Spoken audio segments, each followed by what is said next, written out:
सभी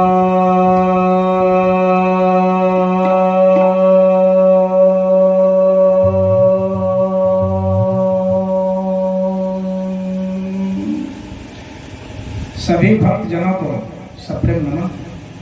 भक्तों, इस गुरु पूर्णिमा के शुभ अवसर पर आप सभी का हार्दिक वंदन, अभिनंदन और स्वागत करता हूं। तो आज के जो इस प्रवचन का कार्यक्रम होने जा रहा है, यह कबीर के एक भजन से कर रहा हूं। इसी के ऊपर मैं प्रवचन करूंगा। तो यह भजन है नाम हरि का जप।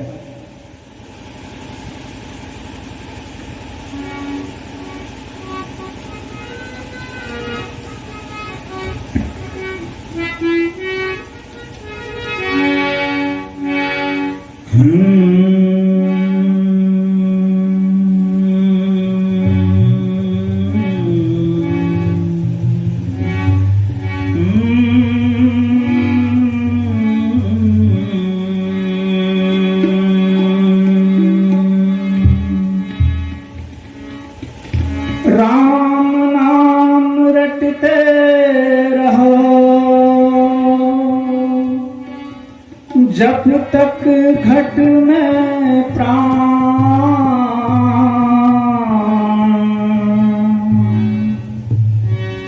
कभी तो दीन दयाल के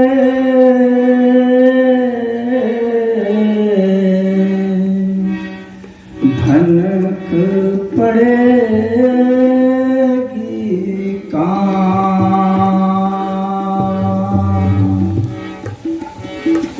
नाम हरि का जप ले बंदे, फिर पीछे पछताएगा।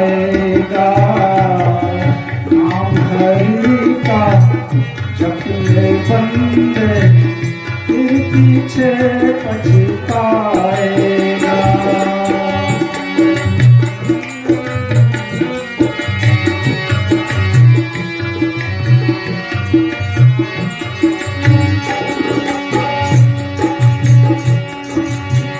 तू कहता है मेरी काया, काया का गुमान क्या।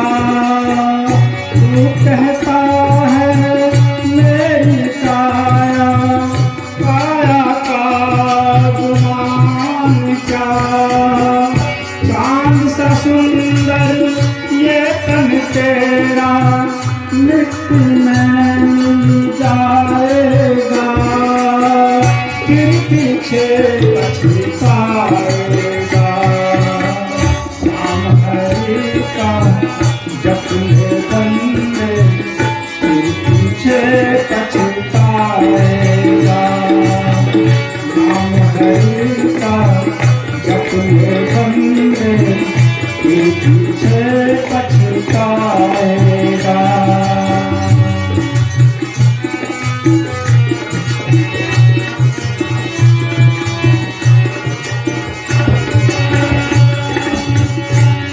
से क्या तू लाया बंदे, यहाँ से क्या ले जाएगा।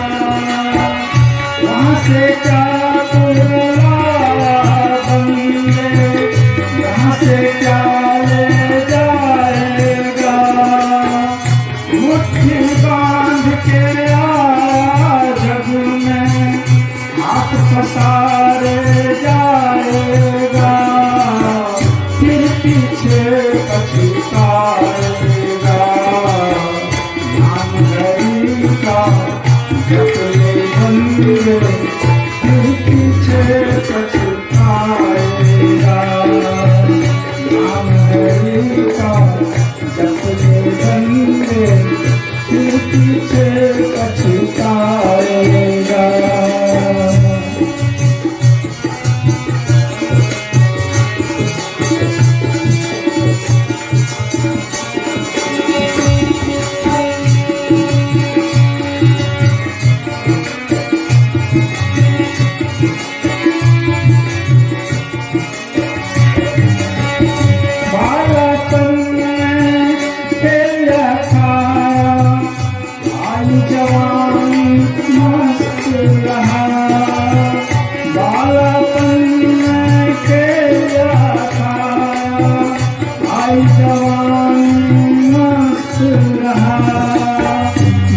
पछताएगा। नाम हरि का जप ले बंदे फिर पीछे पछताएगा। नाम हरि का जप ले बंदे फिर पीछे पछताएगा।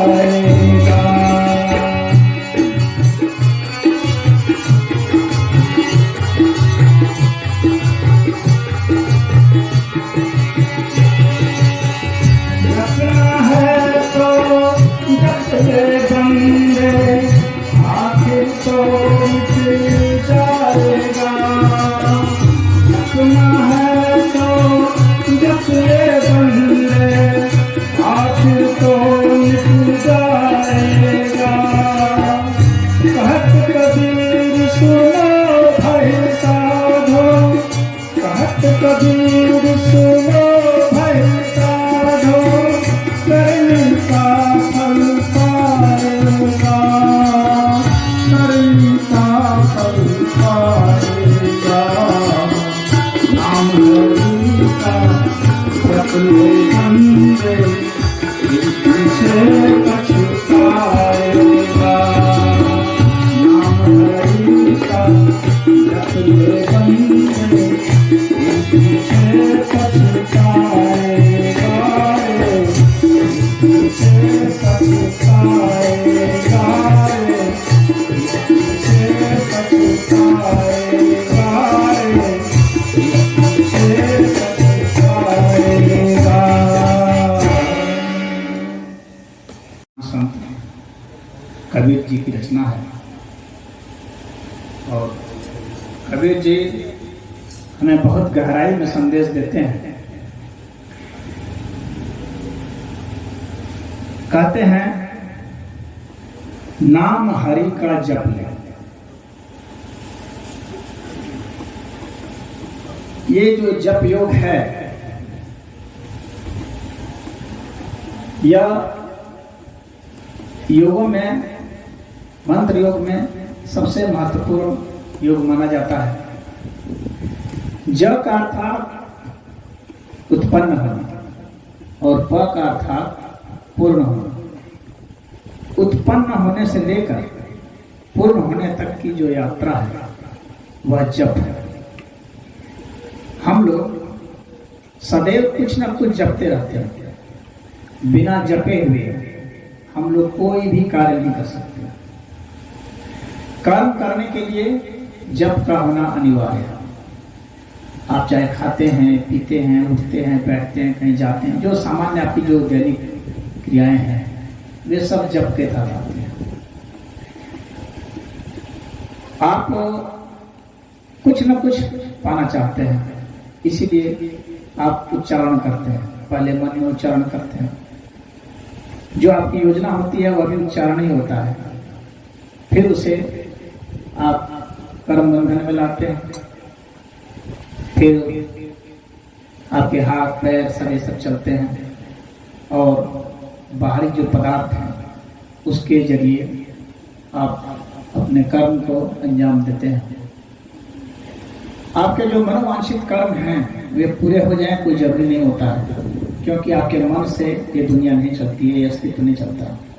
इस अस्तित्व के मुताबिक आपका मन चलता है।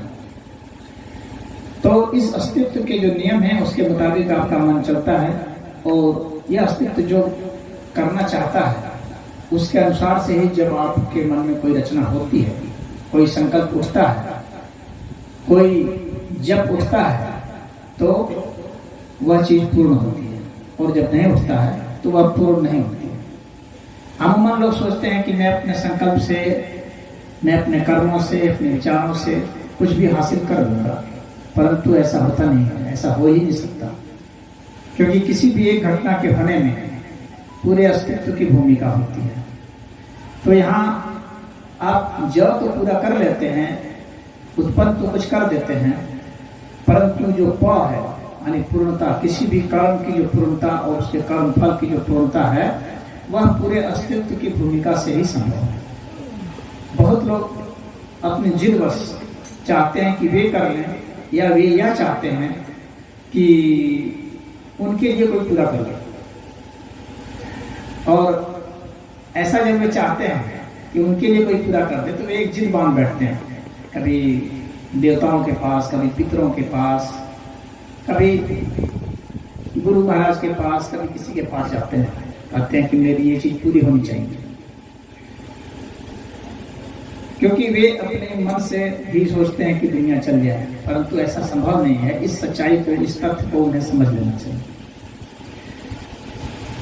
अब किसी के योग से, किसी की तपस्या से, किसी के पीछे के जो संस्कार हैं या पुण्य हैं, उनके जरिए कभी कोई घटना घटती रहती है, तो उसे वे अपने संकल्पों का परिणाम यदि समझते हैं तो ये आधी अधूरी थोड़ी सी सच्चाई है, बस पूरी सच्चाई नहीं है। तो इस बात को आप लोग ध्यान में रखेंगे तो मैं समझता हूं कि आगे आप लोग अपने को कम कष्ट देंगे, अन्यथा आप अपने को कष्ट देंगे और आपके जो करीबी हैं, जो आपके घर परिवार वाले हैं, उन्हें आप कष्ट देंगे। और तो और लोग भगवान को, देवताओं को, ईश्वर सभी को कष्ट देते रहते हैं। क्योंकि आप जब कहते हैं कि हे भगवान मेरी ये चीज हो जाए, हे भगवान मेरी ये चीज हो जाए, तो आप अपनी इच्छा की पूर्ति के लिए उन्हें परेशान, उन्हें दुखी करने के लिए ठान लेते हैं। यानी आपको अपनी इच्छा की पूर्ति ज्यादा अभिष्ट है वनस्पत की कि क्या न्यायपूर्ण ढंग से होना चाहिए। यहाँ जो कुछ भी मिलता है सबको विज्ञानमय तरीके से न्यायपूर्ण ढंग से मिलता है, इसलिए अनावश्यक जिद नहीं करनी चाहिए। तो यहाँ पर कबीर ने यह संदेश दिया है, जो जपने की बात की है कि नाम हरि का। तो जपने का किसका नाम जपना है? जो कुछ भी हम लोग लेते हैं, यहाँ नाम का मतलब सिर्फ संज्ञा से नहीं है। किसी को संबोधन जो हम पुकारते हैं सिर्फ उससे नहीं है। हम जो कुछ भी पुकार सकते हैं, जो कुछ भी बोल सकते हैं, जो कुछ भी सोच सकते हैं, जो कुछ भी लिख सकते हैं, उन सभी का जो संबोधन है वह नाम से। तो नाम किसका लेना है? तो हरि का लेना है। आदि हम लोग ऐसे वस्तुओं का नाम लेने लगे तो फिर हम लोग जो जब मैंने बताया था कि पूर्णता जब उत्पन्न होना पावे पूर्ण होना, तो वह पूर्णता नहीं हो पाएगी। और हरि किसे कहते हैं? हरि कहते हैं जो हमारे दुखों को, जो हमारे कष्टों को, जो हमारे जन्म के जो संस्कार हैं उसे, और जो जन्म मरण का जो चक्र है उसे, इनको हर सकते हैं। यानी ये पूरा जो अस्तित्व है जिसे अनंत कहा जाता है, यह अनंत अस्तित्व ही हरि है और यही हर सकता है। इसी की जब इच्छा होती है, कृपा होती है, तो यह हर लिया जाता है। तो कहते हैं कि यदि नाम तुम्हें जपना है तो उसी का नाम जपो, नाम हरि का जप ले। तो अब कह रहे हैं कि राम नाम रटते रहो। तो यह जो हरि है वही राम शब्द से संबोधित किया गया है। राम नाम बहुत पवित्र है। राम मतलब कंपन, जो यह अस्तित्व है, यह कंपायमान है, जो सकारात्मक आप देख रहे हैं अस्तित्व, जो सापेक्षिक अस्तित्व है, भौतिकवादी अस्तित्व है, यह लगातार कंपन में है। और फिर वह जो कंपन है वो समाहित हो जाता है किसने? जो अकंपन है, वह माँ है। तो और बीच में जो आकार की मात्रा है, र के बाद आकार की मात्रा है, वो अनंत के लिए। तो यह जो कंपन है वो अनंत तक प्रसारित होता चला जाता है, अंत में समाहित हो जाता है। इसीलिए इस पूरे अस्तित्व को राम से संबोधित करते हैं। तो उस राम का ही नाम रटना है। और किस तरह से रटना है? रटने का तो तोता भी रट सकता है, एक मशीन भी अगर हम उसे लगा दें तो वो लगातार एक ही बात मशीन भी बोल सकती है। परंतु यहाँ पर भाव का होना बहुत जरूरी होता है। किसी भी जाप में यदि आपका भाव नहीं शामिल है तो फिर वह सफल नहीं होगा। भाव का मतलब क्या होगा? भाव का मतलब कि जिस तरह से आप वस्तुओं के लिए, अपने बच्चों के लिए रोते हैं, उस तरह से प्रभु के लिए रो सकते हैं क्या? उस तरह से प्रभु के लिए आप हंस सकते हैं क्या? यदि ऐसा कर सकते हैं तो आप में वह भाव, पूर्णता, इतनी आपकी भावना प्रबल होनी चाहिए कि आपका मन कुछ अन्यथा और कुछ सोच ही नहीं पाए। और दूसरी बात कि जो भी जाप किया जाता है ये सांस के माध्यम से किया जाता है, क्योंकि हमें बाहरी जगत से भीतरी जगत को सांस ही जोड़ता है। तो सांस के साथ ही आप जपेंगे। जैसे मान लीजिए कि जो अंदर जा रही है सांस, उसमें रा कहिए, जो बाहर जा रही है उसमें माँ कहिए, तो राम काम होता है। या हरि हरि करेंगे, या ओम ओम करेंगे, या शो हम करेंगे। कोई भी एक नाम आप चुनते हैं, उसका करते हैं। यहाँ कबीरदास जी राम नाम की महिमा का बखान कर रहे हैं, तो कह रहे हैं कि राम नाम रटते रहो। तो इसी तरह से आपको रटना है। तो भजन आपको ऐसे करना है, जप आपको ऐसे करना है। और जप में इतना याद रखिए, संख्या बहुत मायने नहीं रखती है। संख्या तो इसलिए बता दिया जाता है ताकि उसका विज्ञान एक बार में अगर स्पष्ट नहीं हो तो 10 बार में हो, 20 बार में हो, 100 बार में हो। इसलिए बता दिया जाता है कि आप 1000 बार चाहे 64,000 बार इस तरह से जपिए। परंतु इसका अर्थ यह नहीं है कि आपको उतना ही जपना है और उतना जपने से ही आपका सब मामला हल हो जाएगा। इसका इतना ही अर्थ है कि आप क्या उसके पूरे विज्ञान की गहराई में उतर पाए। तो यदि आप उतर सकते हैं तो एक बार भी काफी है जपना। और एक बार भी यदि इस तरह से आप जपे कि आप ध्यानस्थ हो गए, यानी आपको अन्य किसी चीज का बाहरी कोई बोध नहीं रहा, आप अपने भीतर प्रवेश कर गए। भीतर प्रवेश कर गए का मतलब दिल की धड़कन में चले गए, सांस की लय में चले गए, दर्द में चले गए, विचारों में खो गए, या विचार की शून्यता में चले गए। यदि विचारों में खो गए तो इस तरह से खो गए कि अन्य कोई विचार नहीं रहा, तो एक तार सिर्फ जो है राम राम से आ रहा है। और वो भी किसके साथ? सांस के साथ। वो भी किसके साथ? दिल की धड़कन के साथ। यदि ऐसा है तो फिर वह जाप हो रहा है। तो जब की यह विधि है, इसको जान लीजिए। और ये आप तब तक कर सकते हैं जब तक घटे में प्राण। हमारा ये जो शरीर है, इस शरीर में जब तक हमारे प्राण हैं, प्राण का अर्थ क्या होगा? जिसके बगैर हम क्रिया नहीं कर सकते, जिसके बगैर हम विचार नहीं कर पाते, जिसके बगैर हमारा शरीर ग्रहण नहीं कर पाता है, न पदार्थों को ग्रहण कर पाता है, न अन्य किसी चीज को ग्रहण कर पाता है, जिसके बगैर हमारा शरीर आगे नहीं चल पाता है, वहाँ उसको विराम लग जाता है, वहाँ पर श्रम गलन शुरू हो जाती है। तो वह जो शक्ति है जो उसके पीछे लगी है, जो उसको चला रही है, उसी को प्राण कहते हैं। यानी यह एक बायोलॉजिकल फोर्स है। तो यह जो बायोलॉजिकल फोर्स है, इसी को प्राण कहा गया है। यही हमारे सांस को, हमारे दिल की धड़कन को, हमारे हर चीज को, हमारी जो कोशिका विभाजित हो रही है, उसे यह चलाता रहता है। कभी तो दीन दयाल के भनक पड़ेगी काम। तो कह रहे हैं यदि हम ऐसा जपते रहेंगे, कुछ लोग सोचते हैं कि हम कितनी बार कर लेंगे कि हमको ये घटना घट जाएगी। तो इसका कोई लिमिट नहीं है, कोई पूर्व निर्धारित कोई चीज नहीं है। अलग अलग के अलग अलग अनुभव है। आप पता नहीं क्या क्या कर्म करते आए हैं, आपके कितने पाप हुए हैं, इसका हिसाब तो ये अस्तित्व ही जानता है, आप भी नहीं जानते पूरा पूरा। तो कह रहे हैं कि यह तो वह जो दीन दयाल हैं, यानी जो बहुत दयालु हैं, और हम लोग सारे दुखियारे हैं, दुखिया में पड़े हुए हैं, तो इस दुख भरी दुनिया में हम पड़े हुए हैं। तो वे जो दीन दयाल हैं, उनके कान में कभी भनक पड़ जाएगी, कभी जागृति उनको होगी, तो हमें मिलेगी। यहाँ पर मैं एक चीज कहना चाह रहा हूँ। यहाँ पर एक जो कवि है, एक जो भक्त है, वह एक उलाहना दे रहा है, आधा उलाहना समझ लीजिए आप इसको। इसलिए क्योंकि यदि इस बात को वैज्ञानिक तरीके से देखा जाए तो फिर होगा तो क्या भगवान अन्याय करते हैं कि वो बाहरे बन के बैठे हुए हैं? तो अन्याय नहीं करते हैं। वह तो जब आपकी वह अवस्था आ जाएगी तो अपने आप यहाँ पर ऐसी व्यवस्था है, ऐसा सिस्टम है कि आपको वो घटना घटी जाएगी। लेकिन एक भक्त का जो उद्गार है वो यही कहता है कि मैं कहता रहूँगा, मैं बोलता रहूँगा, मैं उच्चारण करता रहूँगा, मैं भजन करता रहूँगा, तो कभी ना कभी तो सुनेगी। क्योंकि भक्त नहीं जानता है कि कब सुने, भक्त नहीं जानता है कि वह घटना कब घटने वाली है। इसीलिए वो कहता है कि कभी तो भनक पड़ेगी काम। इसका अर्थ वह यह नहीं कह रहा है कि भगवान न्यायप्रिय नहीं है, कि मनमाना ढंग से कभी उनकी कान पड़ती है बात, कभी नहीं पड़ती है, ऐसा नहीं है। वह एक उदाहरण इसलिए दे रहा है क्योंकि वह अज्ञानी है, वह नहीं जानता है कि वह समय कब आ जाएगा, वह घटना कब घट जाएगी।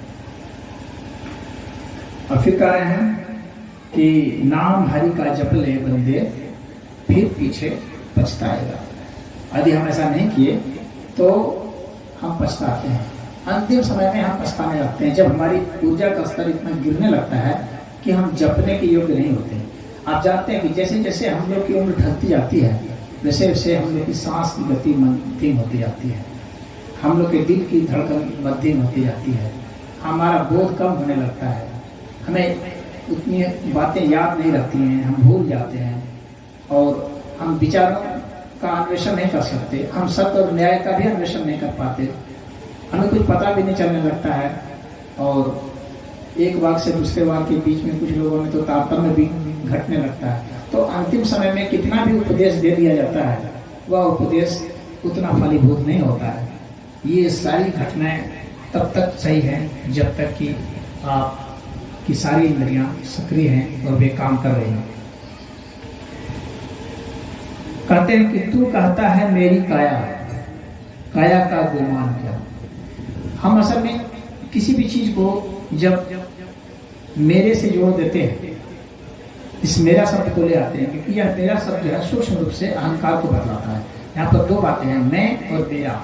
मैं अर्थात जो मेरा को चाह रहा है, यानी जो किसी चीज को ग्रहण करता है, तो जो ग्रहण करने वाली चीज होगी उसको वह मेरा नाम देता है, और जो ग्रहण करने वाला स्वयं को मैं कहता है। तो यदि मैं और मेरा इन दोनों का तिरोहित हो जाए तो फिर सारा मामला हल हो जाता है। और ये कैसे हो सकता है, क्योंकि मैं भी एक शब्द है, इतना याद रखें, और मेरा भी एक शब्द है। यदि मैं और मेरा ये दोनों ही शब्द समाप्त हो जाए, आप ऐसे बैठे हो जहाँ ना मैं शब्द आपका आ रहा है दिमाग में और ना मेरा शब्द आ रहा है, तो जो भी ग्रहण है या जो उत्सर्जन है, ये दोनों ही घटनाओं से आप परे हो जाएंगे।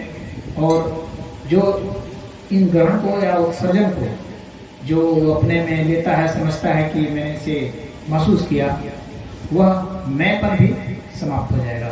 इसलिए कहते हैं कि तू जो कहता है कि जो मेरी काया है, यह जो शरीर है, जो पदार्थ का एक संघात है, यानी एक जोड़ है, गठजोड़ है भिन्न भिन्न पदार्थों का, इन पदार्थों का ये जो प्रकृति के पदार्थ हैं, इसको तू मेरा कहा है, जबकि ये प्रकृति के हैं। यहीं से हमने खाद्य पदार्थ के रूप में लिए, जल के रूप में लिए, हवा के रूप में लिए, उसको हम मेरा कह रहे हैं तो यहीं पर रह जाएंगे। ये प्रकृति हमारे पर हंसती होगी कि यह जो है अब हमारे पदार्थ को ही मेरा पदार्थ कह रहा है। कह रहे हैं कि इस तरह की जो काया है, चाहे काया जैसी भी हो, सुंदर हो, कुरूप हो, जवान हो, बुद्धि हो या बाल्यावस्था वाली हो, कोई भी काया है, इसका क्या गुमान करना, इसमें अहंकार क्या है, ये तुम्हारा तो है भी नहीं। तुम्हारा जो है स्व, जो तुम वास्तव में हो, उस स्व तक ही तुम्हें अपने पहुंचने की मंजिल तय करनी होगी। चांद सा सुंदर ये तन तेरा। कुछ लोगों के चेहरे चांद से सुंदर होते हैं, सभी के तो नहीं होते हैं, कुछ के होते हैं, जिसके नहीं भी होते हैं वे भी उसे चांद की तरह बनाने की कोशिश करते हैं, क्योंकि आदर्श स्थिति वही होती है इस शरीर की कि जितना सुंदर से सुंदर बना दें। लेकिन ये फिर कभी कहते हैं, फिर कभी जो है यहाँ पर एक ठोकर मार देते हैं, आपकी इस सारी मेहनत पर पानी फेर देते हैं, कभी कहते हैं कि मिट्टी में मिल जाएगा। यानी तुम लाख प्रयास कर रहे हो, ये तुम्हारे सारे प्रयास असफल होते जाएंगे, धीरे धीरे बिखरती जाएगी और वो जो चांद सा सुंदर चेहरा है वो बदसूरती में बदल जाएगा। बुढ़ापे तक आते आते लोग शीशा भी देखना पसंद नहीं करते हैं, वो तैयार हो चुके होते हैं तब तक कि अब ये मिट्टी में मिलने वाला है, और कहते हैं फिर पीछे पछताएगा। उसके बाद फिर पछता के क्या करोगे, जब हरि नाम जपने के योग्य भी नहीं रह पाओगे। वहां से क्या तू लाया बंदे, यहां से क्या ले जाएगा। कहते हैं कि वहां से क्या लेकर के आया, यानी इसके पहले जो तुम थे, आज से पहले, अभी से पहले जो तुम थे, क्या लेकर के आए थे। कुछ ऐसा था जिसको तुम कह सकते हो कि यह मेरा है। शुद्ध रूप से सोचो अच्छा से। यह एक ध्यान की अवस्था होती है, चिंतन की अवस्था होती है कि हम शुद्ध रूप से बैठें और चिंतन करें कि हम क्या लेकर के आए। अब ये मेरे पास क्या है जिसको मैं कह सकता हूँ कि ये मेरा ही मेरा है और इस पर किसी का हाथ नहीं, इस पर किसी का हस्तक्षेप नहीं है, और इसे मैं सदा से ले आ रहा था और सदा तक ले जाऊंगा, इसे मेरे से कोई भी नहीं छीन सकता। ऐसा तू क्या लाया है। तो कह रहे हैं कि वहां से तू क्या लाया बंदे, और यहाँ से क्या ले जाएगा। और यह भी आपको सोचना है कि जब मैं जाऊंगा तो यहाँ से क्या ले जाऊंगा। यहाँ से आप कुछ भी नहीं ले जा पा रहे क्योंकि ये आपका है नहीं। कुछ लोग कहते हैं यहाँ से जाएंगे तो आपका नाम और ये वगैरह, नाम भी आपका नहीं है तो इसलिए नाम भी नहीं जाएगा आपके साथ। ये यही का है कि यही रहेगा। और आप जो हैं उसका कोई नाम नहीं है, आप जो हैं उसका कोई गुण नहीं है, क्योंकि गुण प्रकृति का धर्म है, इसलिए उसका कोई गुण नहीं है। तो आप जो हैं वह गुणातीत अवस्था है, वह गुण नहीं है। तो ना आप नाम लेके जा पाएंगे, न किसी पदार्थ को लेके जा पाएंगे जिसको आप धन कहते हैं, न किसी पद को लेके जा पाएंगे जिसे आप यहाँ हासिल करते हैं। यहाँ आप जो कुछ भी हासिल करते हैं बस वो यहीं के लिए, वो यहीं का खेल है, यहीं रहेगा। करे मुट्ठी बांध के आया जग में, हाथ पसारे जाएगा। हम इस जग में मुट्ठी बांध के आए हैं, कहने का मतलब है कि ये खाली ही था, और जब हम जा रहे हैं तो भी हाथ पसार दिए तो भी खाली है, आए थे तब भी खाली, जाए थे तब भी खाली, दोनों तरफ खाली है। बीच में जो हम हैं, इस खालीपन के बीच में जो हम हैं उसको हम पहचानना है, उसको हमें पहचानना है। यही हरि का नाम है, इसको ही हमें जपना है।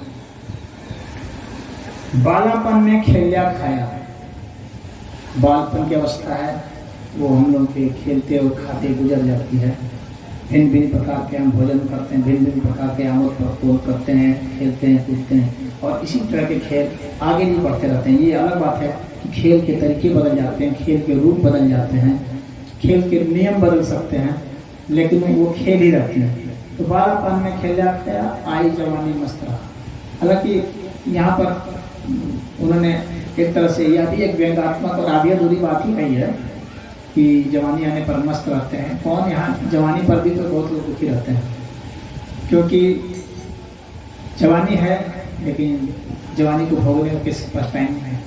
भोगने के लिए 10 तरह के वो साधन जुटा रहा है, उन साधनों में ही वो परेशान है, वो क्या भोगेगा, वो सिर्फ कष्ट ही भोगता है जवानी में। लेकिन जितने समय जिसको हम शुद्ध जवानी कहते हैं, उस जवानी में वो उसकी जो थोड़ी बहुत कुछ मिनटों की ही मस्ती हो सकती है, तो उस मस्ती के ही विषय में वो कह दिए कि उसमें तू मस्त रहता है। और जो बुढ़ापन आएगा तो रोग सताएगा।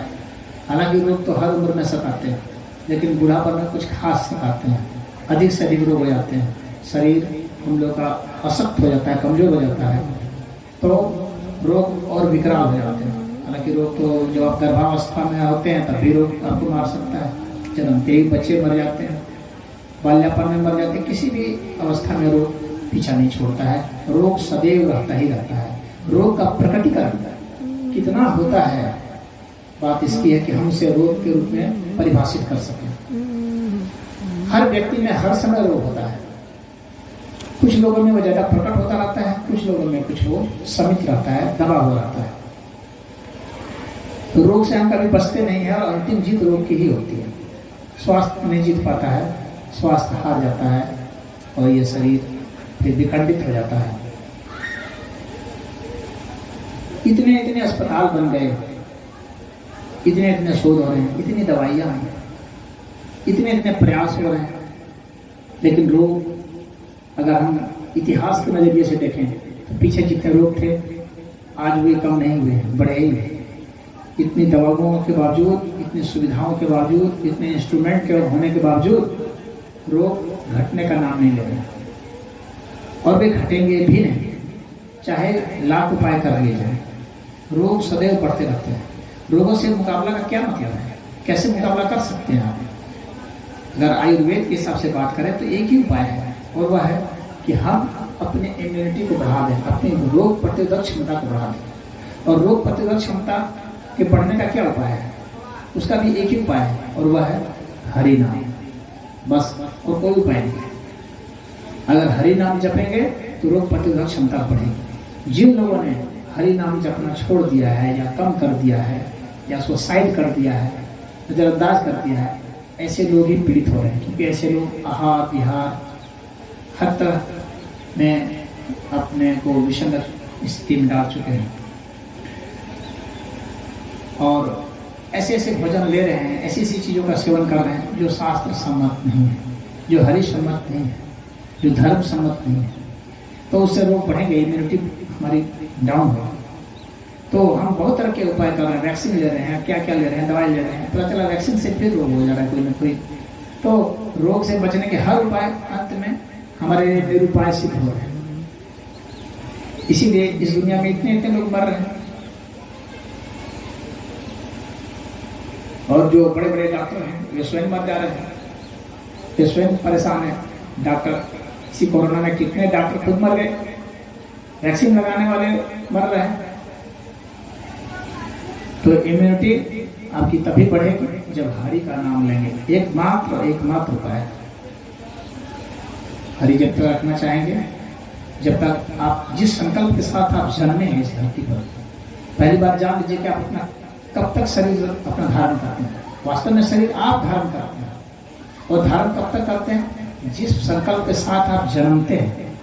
आपके भीतर में जो अधूरी प्यास है, जो आप सोचते हैं कि मुझे ये करना चाहिए, उस सोच के साथ जो आप जन्मे हैं, उस सोच के पूरे होने तक ही आपका शरीर धारण रहेगा। ये बात जान लीजिए। यहाँ आने के बाद आप कई संकल्प कर लेंगे, नए संकल्प हो जाएंगे, लेकिन उन संकल्पों के आधार पर आपके शरीर की रचना नहीं होती है। आपकी रचना सिर्फ उस संकल्प के आधार पर हुई है जो आपने इस जन्म से पहले किया था। इसीलिए आप तब तक ही शरीर धारण करेंगे जब तक वह संकल्प पूरा नहीं हो जाता है। इसके बाद आपका कोई काम नहीं रह जाता है, आपका शरीर जाएगा ही जाएगा। फिर इस जन्म में जो आप संकल्प करेंगे कि मुझे ये चाहिए वो चाहिए, उसके हिसाब से शरीर जो है होगा। और संकल्प तो वैसे छोटे मोटे संकल्प तो बहुत होते रहते हैं। यहाँ पर संकल्प का मेरा मतलब है पूरे जीवन का एक सार, एक रस, सारांश। तो जो सारांश आपका होगा, उस सारांश के ही निमित्त आप अगला जन्म धारण करेंगे। और फिर उस जन्म को धारण करने के लिए आपकी जिस तरह के शरीर की बनावट की जरूरत होगी और जितने आयु की जरूरत होगी, उतने ही आयु या अस्तित्व आपको देता है, और उतने ही आयु आप जी करके फिर यहाँ से अगली यात्रा करते हैं। यही जीवन चक्र है।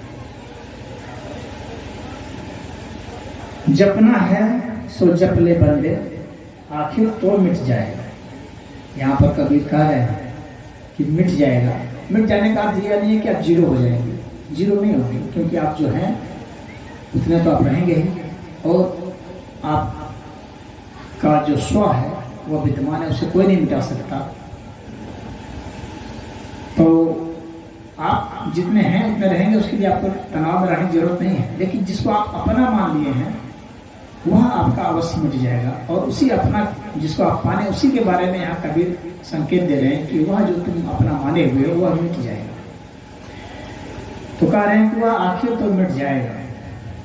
और फिर कहते हैं, कहत कबीर सुनो भाई साधो, करने का फल आएगा। तो यहाँ कह रहे हैं कि हे साधो, यानी हे साधने वालों, क्योंकि हर व्यक्ति यहाँ साध रहा है, अपने किसी न किसी अर्थ में साध रहा है। वो देखता है कि मेरा काम ऐसे नहीं बनता है तो मैं ऐसे बनाऊंगा, काम इस तरीके से नहीं होता है तो मैं इस तरीके से कर दूंगा। अपने को साध रहा है, मैं ऐसे स्वस्थ नहीं हो रहा हूँ ऐसे स्वस्थ हो जाऊंगा। तो हर जो तरीका वो अपनाता है उसी को साधना कहते हैं। साधना का अर्थ यह पता ही नहीं है कि वह आध्यात्मिक साधना ही हो। जो आप बौद्धिक साधना करते हैं, जो आप भौतिक साधना करते हैं, ये सब साधना के कहते हैं। और अंततः सूक्ष्मता में वह आध्यात्मिक साधना होती है। लेकिन जो शुद्ध रूप से आध्यात्मिक उद्देश्य के लिए ही, आध्यात्मिक प्रक्रिया से ही, आध्यात्मिक दिशा निर्देश से ही करते हैं, अमूमन साधना उसको कहते हैं। तो यहाँ पर जो साध कहे हैं कबीर दास जी, जो साधो कह रहे हैं, उनके लिए नहीं कहे जो जिनका सिद्ध हो चुका है, उनके लिए फिर क्या कहा है? क्योंकि जो सिद्ध हो गए वे तो कबीर ही हो गए।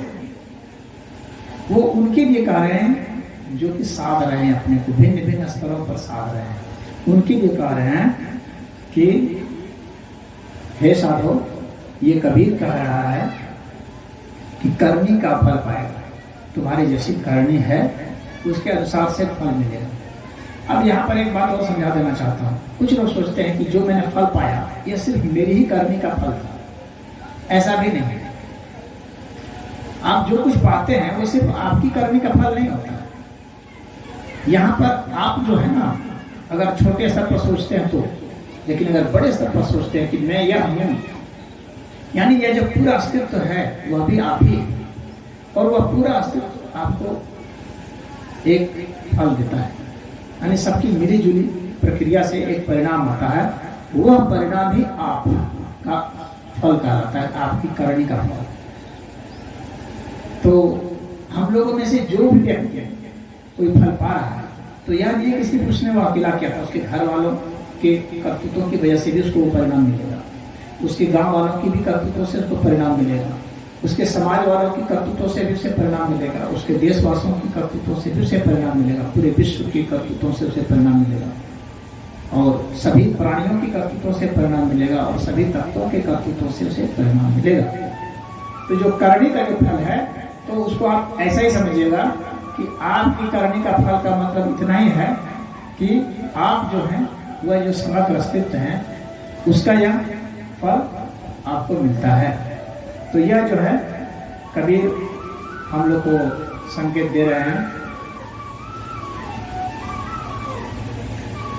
तो आज के प्रवचन में इतना ही, इस तरह से प्रवचन कबीर जी का समाप्त हुआ। अब इसके बाद जो दूसरा सेशन है उसमें जो शंका समाधान है वह मैं करूँगा।